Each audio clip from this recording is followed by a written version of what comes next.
Ok. Chodesh Tov, tout le monde. Depuis l'année dernière qu'on ne s'est pas vu, ou certains parmi vous ici, puis avant Rosh Hashanah, alors Chodesh Tov, et c'est sûr et certain que toutes les énergies que nous avons, avec lesquelles nous nous sommes enrichis durant le mois de Tishrei, on est prêt maintenant, Chodesh, Rosh Chodesh, Cheshvan ou Mar Cheshvan, de les déballer et de les intérioriser dans notre vie de tous les jours. Commençons d'abord avec le chapitre du Rabbi, Tehillim 121, sur la Malois, es einai lehori mein yov Ezri, Ezri mim Adonai ois yeshmaim v'oretz, alitein lamoit raglech ad yonim shemrecho, hinei lo yonim leishon shemer Yisrael, Adonai shemrecho, Adonai tzilcha li ad yaminecho, yom Hashem shlo yakeko v'ereach baloilo, Adonai yishpocho mikolro, yishmer es nafshecho, Adonai yishpotzi Yisrael v'yecho, me'ato v'yad olam. Prenons quelques pièces de tzedaka, mettons dans la boîte pour tefila, tzedaka et un sujet de Torah. Je voudrais partager avec vous une idée que je me suis inspirée du Rav Shabtai Slavatitsky, d'un cours qu'il a donné que je trouve qui mérite d'être présenté et répété. Kol haomer davar b'shem amro mevi geoula leolam. La Mishnah de dire, si on rapporte quelque chose, une pensée, une parole, une idée, un enseignement quelconque, et on le rapporte de la part de celui qu'on a entendu, dit la Mishnah Pirkavot, mevi geoula leolam, ça amène, ça précipite la geoula. Eh bien, le shiur que je vous donne aujourd'hui, je me suis inspiré sur un shiur du Rav Slavatitsky, Shliach du Rabbi, en Belgique, Anvers, ou comme les Belges diront Anvers. Bien, le pasuk de dire, la paracha de cette semaine commence Ele toldot Noach, Noach ish tzadik, Noach était un tzadik, un juste, Tamim aya bedorotav, parfait, Tamim complet, Ish Tabim, comme il y a marqué, chez Yaakov Avinu aussi il y a marqué Yaakov Ishtam, donc on trouve le concept tam de perfection, les Tamim Aya Bedorotav, et Elokim Etalech Noach. Noach marchait dans la voie d'Akadosh Baruch. Bon, nous connaissons les différents commentaires sur quelle sorte de tzaddik il était. Nous trouvons sur Noach beaucoup de positivité, beaucoup de compliments à son sujet, comme on trouve l'inverse aussi. Par exemple, on attribue le déluge sur son compte d'une certaine manière que lui, il était fautif. Pour quelle raison? Puisqu'il n'a pas fait grand-chose pour influencer l'humanité de cette époque, d'influencer la société à qu'ils changent leur voie, leur chemin de vie pour que le déluge n'arrive pas. C'est une des accusations qu'on trouve sur Noach. Rashi nous donne la deuxième explication, Tamimaya Bedorotav, qu'il était injuste dans sa génération pour dire que dans sa génération, il était considéré un grand tzaddik. C'est-à-dire par rapport aux autres qui vivaient dans cette époque, par rapport à eux, il était considéré un tzaddik. Mais s'il aurait été dans la génération d'Abraham, il aurait été un inconnu. Il n'aurait pas considéré un tzaddik. Bon, il n'était pas corrompu comme les autres, mais il n'aurait certainement pas été, comme en anglais on dit, labeled, comme un grand tzaddik. Pourquoi? Puisque d'après cette opinion, il ne l'était pas. Il était un peu meilleur que les autres. Autre commentaire dit juste l'inverse, que malgré le fait qu'il était dans la génération de Maboul, dans la génération qui était la génération les pires que le monde a jamais connue, preuve, Dieu a décidé de de complètement la détruire, de l'anéantir entièrement. Malgré vivant dans cette ambiance, Noach était tzaddik. Dit Rashi, imaginez-vous s'il aurait été dans une autre ambiance. Il aurait été dans une ambiance de Kedusha, qu'il aurait été dans une ambiance de Torah et Mitzvot, bien sûr qu'il aurait été encore supérieur à ce qu'il est maintenant. Donc, les deux images que nous avons de Noach. Mais ce n'est pas là-dessus que je voudrais m'attarder aujourd'hui. Le Passouk nous donne 3 fois le nom Noach dans le même verset. Et les toldot Noach, Noach ish tzadik, et haolekim italech Noach. Pourquoi la Torah nous mentionne 3 fois le nom Noach? Nous savons très bien que dans la Torah, chaque lettre elle est précise. Il n'y a pas une syllabe qui est en plus, chas v'shalom. Chaque mot nous enseigne quelque chose. La Torah aurait pu dire et les toldot Noach hatzadik tamim haya bedorotav et haolekim italech. Pourquoi nécessaire de répéter le mot Noach 3 fois dans le même verset, mais dans les autres versets, on comprend. Quand tu as raconté l'histoire de Noach, qui répète Vayolet Noach, même ça aurait pu être dans un paragraphe, dans un verset. Donc, nous trouvons ici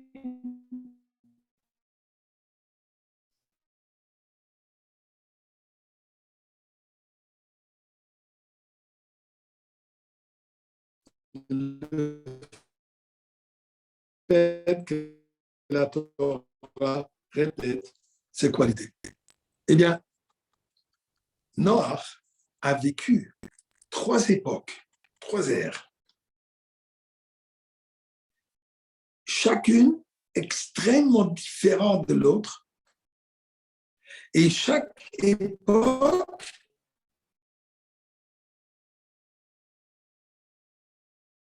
avec ses défis, chaque époque avec ses difficultés, chaque époque avec sa mission particulière.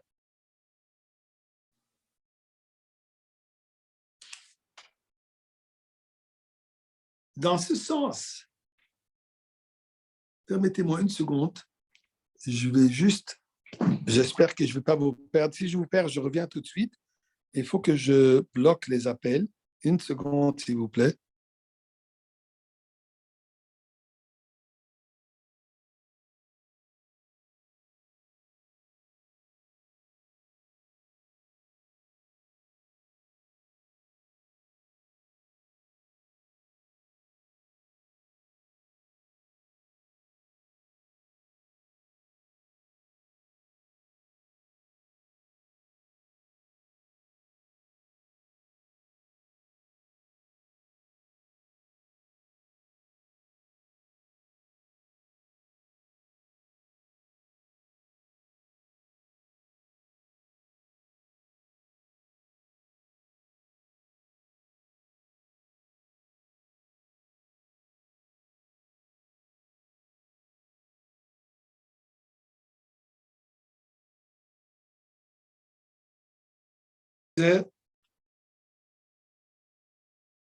Bon, comme je disais, Noach a vécu dans 3 époques très particulières et chacun qui demandait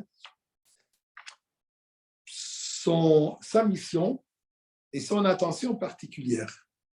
Quelles sont ces 3 époques? Eh bien, Noach, d'abord, il vit dans le monde de pré-Maboul, d'avant Maboul, d'avant déluge. Un monde régulier. Tout a l'air d'aller bien. Le monde qui a, comme ils disent ici au Québec, sa joie de vivre, mène sa vie régulière, comme nous le savons, malheureusement, dans sa corruption totale. Un vie plein de débauche, un vie plein de malhonnêteté, une vie complètement contraire au Sheva Mitzvot les Noach, malgré qu'on appelle ça les 7 lois de Noé, mais en réalité, ils ont été déjà donnés avant. Ils ont été donnés à Adam Arishon. Il y avait déjà un code comment Dieu attend que l'humanité se comporte. D'ailleurs, on voit tout de suite dès le début où Dieu dit à Caïn, pourquoi tu as tué ton frère? Et pourquoi pas? Pourquoi est-ce que Caïn dit pourquoi pas? Où est-ce qu'on trouve dans la Torah que Dieu a dit on n'a pas le droit de tuer? Donc, Caïn savait qu'on n'a pas le droit de tuer. Pourquoi? C'est très simple, puisque quand Dieu a créé Adam et Chava, à part le fait qu'il leur a dit de ne pas goûter de Etz Hadat, il leur a aussi donné un code de vie. Donc, l'humanité avait un code de vie divin de Dieu, comment il devait se comporter, et malheureusement, ils ne l'ont pas fait. À tel point où Dieu dit que le monde est devenu d'une telle impureté, que le monde est devenu tellement corrompu qu'il faut carrément le nettoyer, le détruire. Mais c'était quoi cette destruction? Cette destruction était une purification, d'ailleurs pour cela, les 40 jours du déluge, les 40 qui correspondent à la quantité d'eau nécessaire pour faire un mikveh tahor. L'eau de mikveh qui est nécessaire dans le bord, qui est changé et nettoyé régulièrement, mais l'eau de mikveh nécessaire dans ce bac d'eau qu'on a à côté, tout, pas rentrer maintenant dans la discussion comment les mikveh est construite, ça c'est le minimum de quantité d'eau qu'on a besoin, c'est 40 dans la mesure du temps de la Gemara, 40 sa'ah, disons 40 gallons. Okay? Mais ça prend le chiffre 40 qui amène, transforme la personne de niveau d'un état de tamé, d'impur, à devenir un état de tahor pur.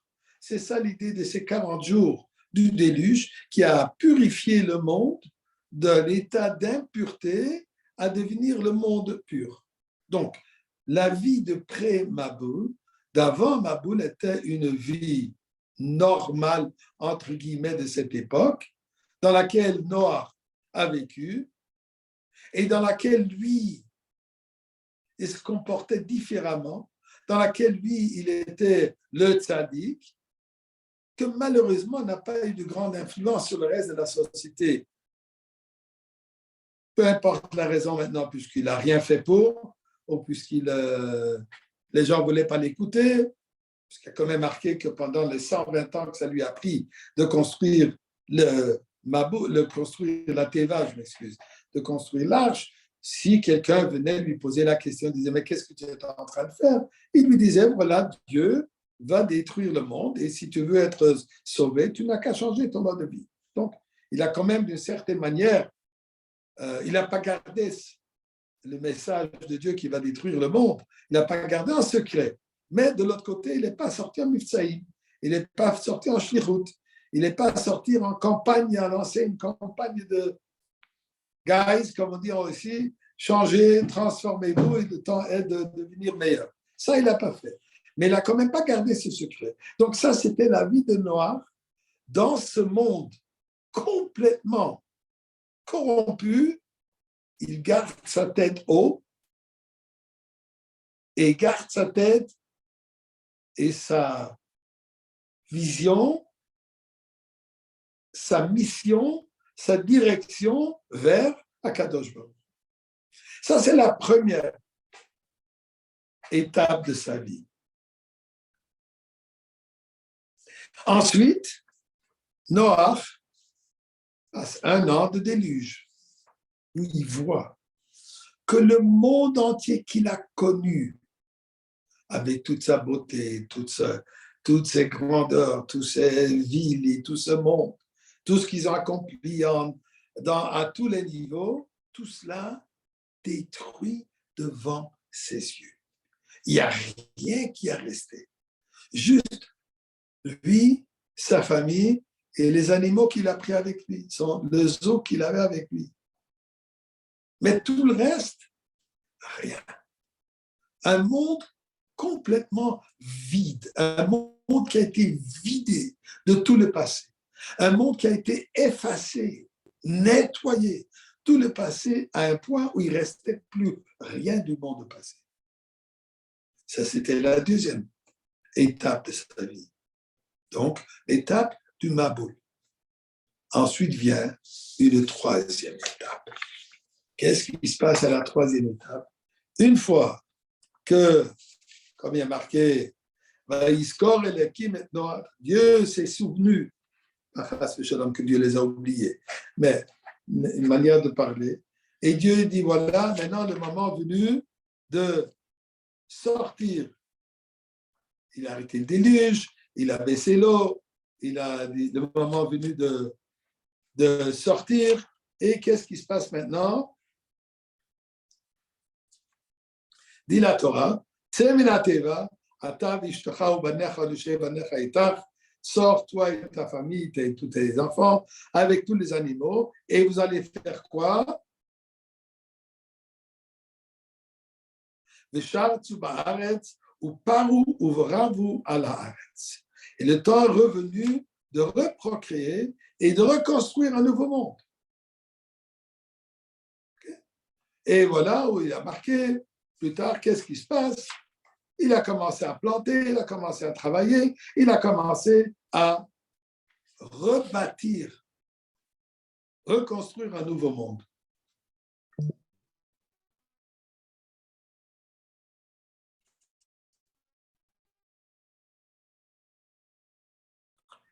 Et Baboul est maintenant le post, comme on dit, après Baboul, où il a vécu cette... C'est quand même un moment extrêmement traumatisant pour une personne. Imaginez-vous, vous vivez un certain mode de vie et tout à coup, tout est détruit, carrément anéanti.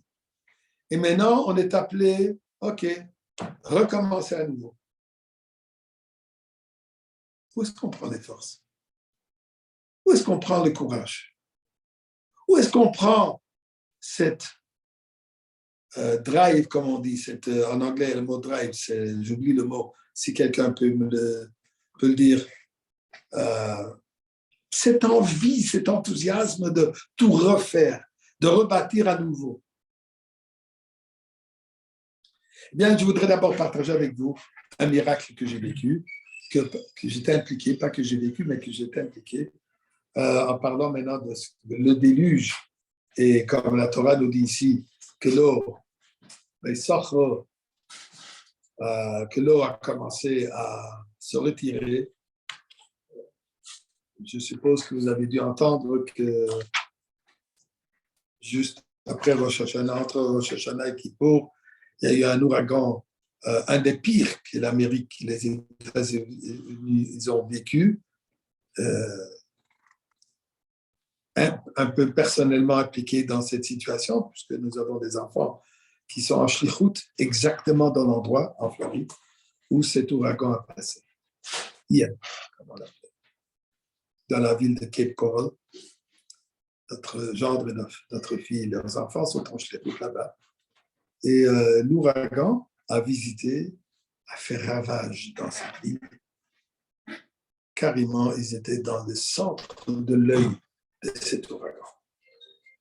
Particulièrement mercredi, l'ouragan a commencé lundi, mardi, c'est devenu de plus en plus grave. Ils ont dû quitter la maison, ils sont allés dans la maison de Mikvé qui est mieux protégée, qui est mieux construite, un plus nouveau bâtiment, donc c'est construit que les vitres ne se cassent pas. Mais mercredi après-midi, je vais vous dire l'heure précise, mercredi à 3 heures, ma fille Rivki m'appelle et me dit je t'en prie, demande du bracha au rabbi directement. Je ne peux pas le faire ici. L'eau qui est déjà en train de rentrer dans le garage. Et si ça continue comme ça, la prochaine étape qu'on se mette sur la table. Et je ne peux pas aller plus haut puisqu'il n'y a pas d'étage dans cette maison. Et Chas Shalom, ça peut être très grave. Juste pour vous dire qu'il y avait d'autres maisons que l'eau est rentrée plus de 6 pieds de hauteur, presque 3 mètres de hauteur, 2 mètres et demi de hauteur. C'est grave, c'est dangereux. Ça, c'était 3 heures. À 3h35, j'ai envoyé un email au rabbi en décrivant la situation et demandant une bracha pour eux, pour les gens de la communauté, pour tout le monde, pour que le Bet Rabat reste entier, les mikveh, leur maison, qu'ils soient hors de danger, gouf ou benefesh ou maman, et carrément qui puisse être sauvé. Et comme elle m'a envoyé un petit vidéo en montrant que l'eau se rapproche déjà, c'est déjà rentré dans le garage, mais se rapproche aussi déjà de la marche de la maison, qui est quand même un pied de hauteur. Donc, il reste encore quelques moments. Ça, c'était 3h35. 4h moins 10, si je ne me trompe pas, Yves qui nous envoie un autre vidéo qui nous montre la rue, c'est un boulevard immense, c'est le grand boulevard de la ville de Cape Coral, laquelle il y a le Betrabad, laquelle il y a le Mikveh House, laquelle eux-mêmes, ils ont leur résidence, leur domicile, qui était carrément un canal plein d'eau. Et elle me montre que devant la maison où elle se trouve, l'eau qui commence à retirer. On voit déjà le pavage devant la maison et on voit la verdure de l'autre côté de la maison derrière, où l'eau, il n'y a pas plus qu'à 25-30 minutes, elle est rentrée. Tout simplement un miracle clair du Rebbe qui a repoussé l'eau et Baruch Hashem, ils sont sortis assez bien. Le Bet Rabad et leur maison, ils n'ont pas eu d'électricité, ils n'ont pas eu pendant longtemps. Et le Bet Rabad est devenu le centre de la ville pour manger, pour un centre médical, etc. Tout ça juste pour vous raconter le Maboul et le miracle que le Rabbi Baruch Hashem a sauvé ses enfants, ses shlochim, et toute la communauté autour d'eux. Bon, pour revenir au déluge du temps de Noach. Donc la Torah nous parle 3 fois le nom Noach et nous avons 3 époques. Et la question que je vais poser est, comment est-ce que Noach a pu œuvrer dans toutes ces 3 situations? C'est ce que nous voyons. Il était tzaddik avant le Mabou. Durant le moment du déluge, vous vous rendez compte, un tel trauma, il voit tout être détruit, et qu'est-ce qu'il est en train de faire? Il est en train de nourrir les animaux, de s'occuper des moustiques, de s'occuper des insectes, et de s'occuper de tout ça. Ne pense pas à soi. Oui, une fois quand il a pensé à soi, apparemment, il est venu quelques moments trop tard pour nourrir le lion lui a fait comprendre, j'attends un service meilleur. Un service 5 étoiles et j'attends que tu sois là au moment précis. Bon, mais Noach, il est en train de quoi? Maintenant qu'il est dans ce déluge, il agit entièrement ce qui était nécessaire de faire durant le déluge. Il ne peut pas dire, écoute, je vois toute ma vie qui est en train de s'écrouler. Qu'est-ce qui se passe maintenant? Devenir déprimé, de s'enfuir dans son petit coin, d'une certaine manière, oui, il s'est enfui, pas par sa propre volonté, mais pas. Dieu lui a envoyé dans son petit coin dans la Teva, mais il agit, il œuvre, il fonctionne, il fait sa mission durant le déluge. Maintenant, ok, l'eau s'est apaisée, un nouveau monde. Et maintenant, il faut recommencer. Où est-ce qu'il prend cette force? Durant ces 3 époques. Nous dit la Torah, Noach, Noach, Noach. Noach n'a pas changé. Noach est resté le même Noach qu'il était avant le déluge, il est durant le déluge, il est après le déluge. Qui est ce Noach? Eh bien, nous trouvons dans le Zohar.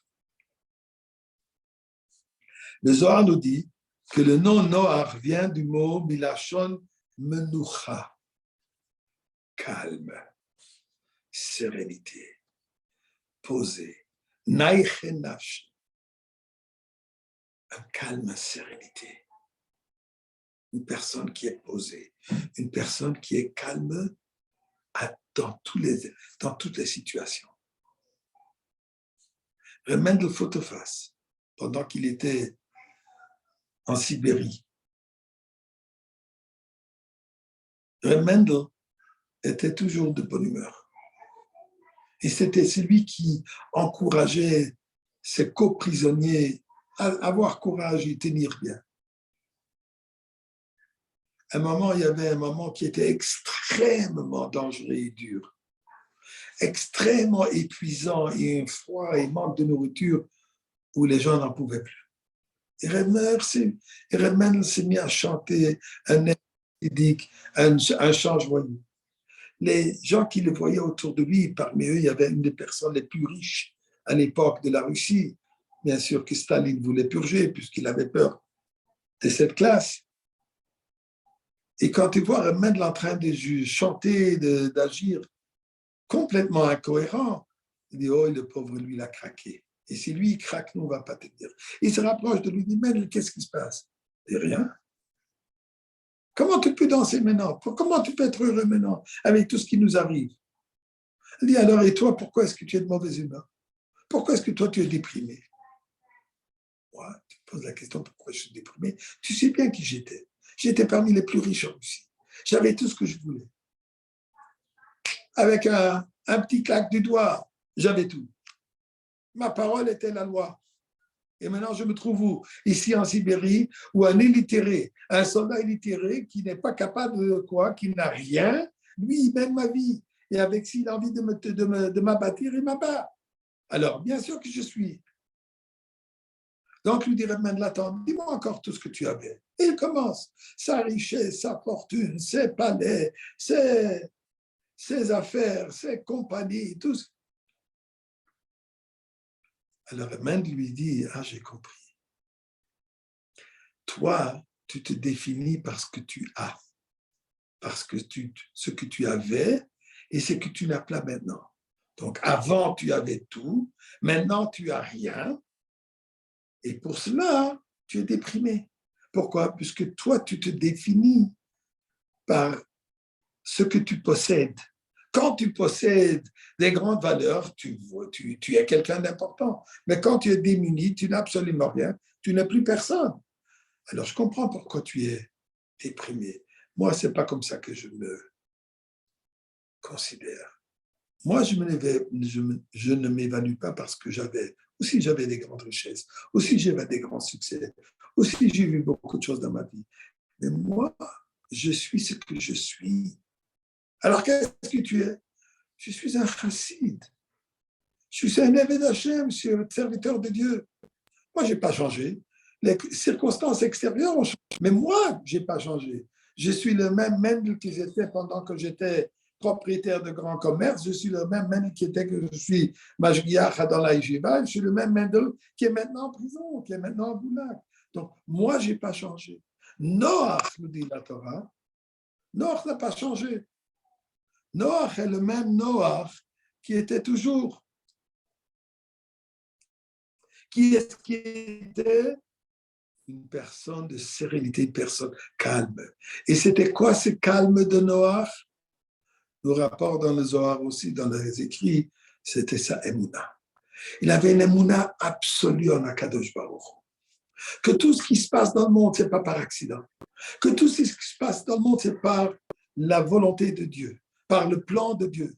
Ce qui était avant est maintenant. Donc, avant, c'était avant le Maboud, il a œuvré tel que lui pensait que c'est la meilleure manière d'œuvrer et de servir à Kadosh Baruch avant le Maboud. Ensuite, durant le Maboud, c'est ça ce que je dois faire. Je dois m'occuper à nourrir les animaux, je fais ça. Maintenant, après le Maboud, il faut rebâtir, je rebâtis. Donc, c'est pour ça que la Torah nous donne ici les 3 fois les noms. Noach, dans le même verset, pour nous dire que Noach, il est le même. D'ailleurs, on retrouve ça à la fin. Oui, à la fin du déluge, quand il commence le temps, je m'excuse, quand il est dans la Tifa, nous dit le Passouk, Vaïchaer Ach Noach, il ne restait que Noach et ce qui était avec lui dans la Tifa. Commentaire de dire Vaïchaer Ach Noach, il est toujours resté le même Noach. Vaïchaer Ach Noach, il est resté le même Noach qu'il était. Qu'il était un homme de foi, un homme d'émouna, un homme de mission. C'est ça ce qu'il était. Je crois que si je peux, et ça, c'est pas au nom de Rav Slavatitsky, mais je voudrais ajouter ça. Nous vivons cette même réalité.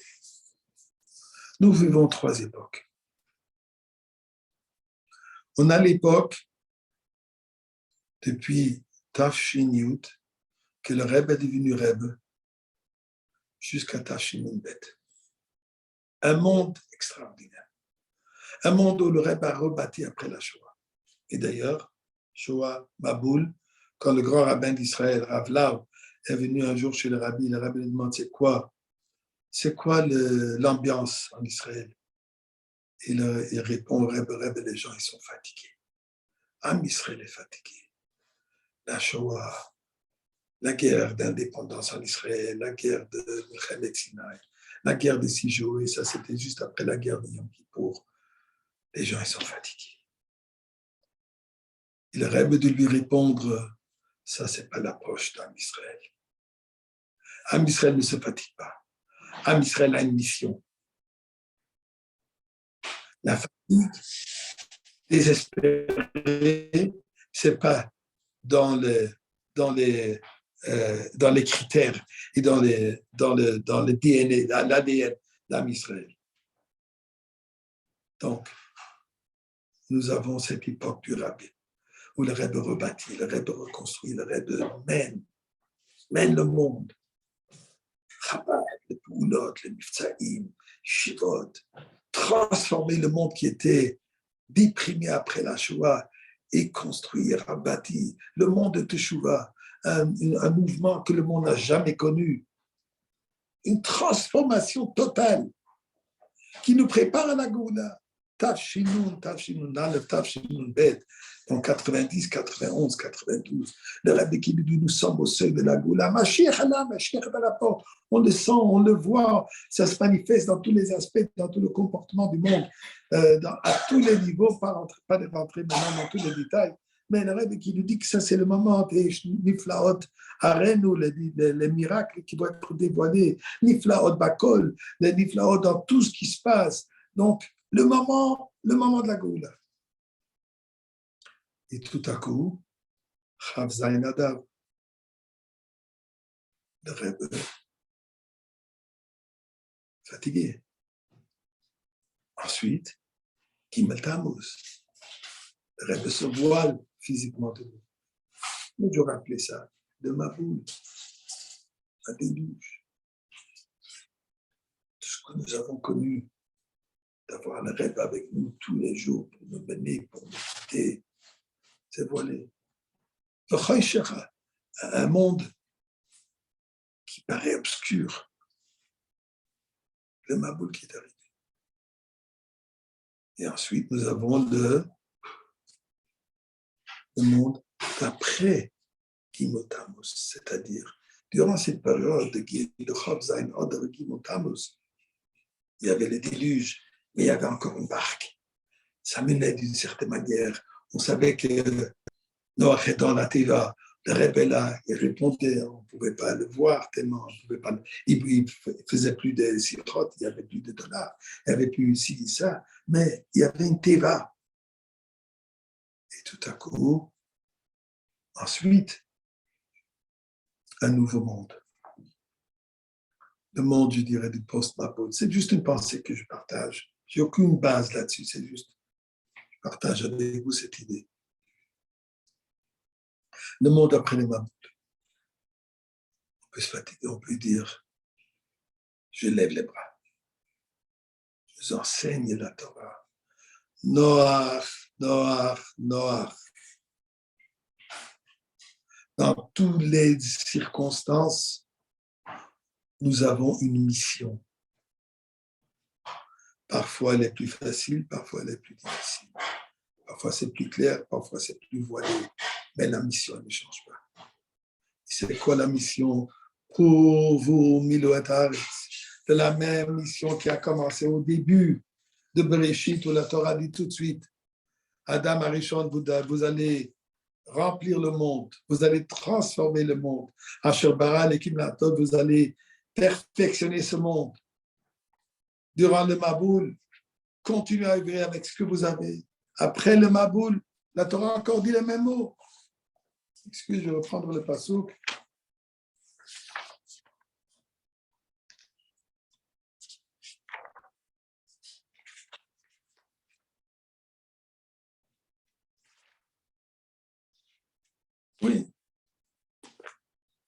ויברך אלוקים את נוח ואת בניו ויאמר להם, vous mille haaretz. Remplissez le monde. Qu'est-ce que ça veut dire? Vous avez une mission de quoi? De faire de ce monde l'édifice pour Akadosh Baruch Hu. De faire de ce monde la dira betartonim. Cette demeure de Dieu va être présente. Et c'est ce que nous vivons aujourd'hui. Nous sommes maintenant, Shnat Hakel, le moment de rassemblement. L'année de Hakel, c'est-à-dire quoi? L'année où le monde entier se retrouve dans le Beth Amikdash. Par quoi? Quand nous restons fidèles à notre mission, que le Rebbe nous a donnée, que le Rebbe nous a encouragés, que le Rebbe nous donne aujourd'hui la force de pouvoir accomplir cette mission. Par quoi? Restons fidèles à notre émouna. Restons accrochés à l'émouna, à la foi absolue que nous avons que quoi? Que la parole et la prophétie du Rebbe, que le Rebbe a dit, Giazman Golatrem, ça arrive, ça se dévoile, et instantanément, nous allons tous nous retrouver à Yerushalayim, Beth Amikdash, après le Melech HaMashiach, Fi Adonenu Moreinu V'Rabbeinu, Melech HaMashiach, Olam Ha'ed. Rendez-vous à l'entrée principale du Beth Amikdash. Amen. Bye tout le monde.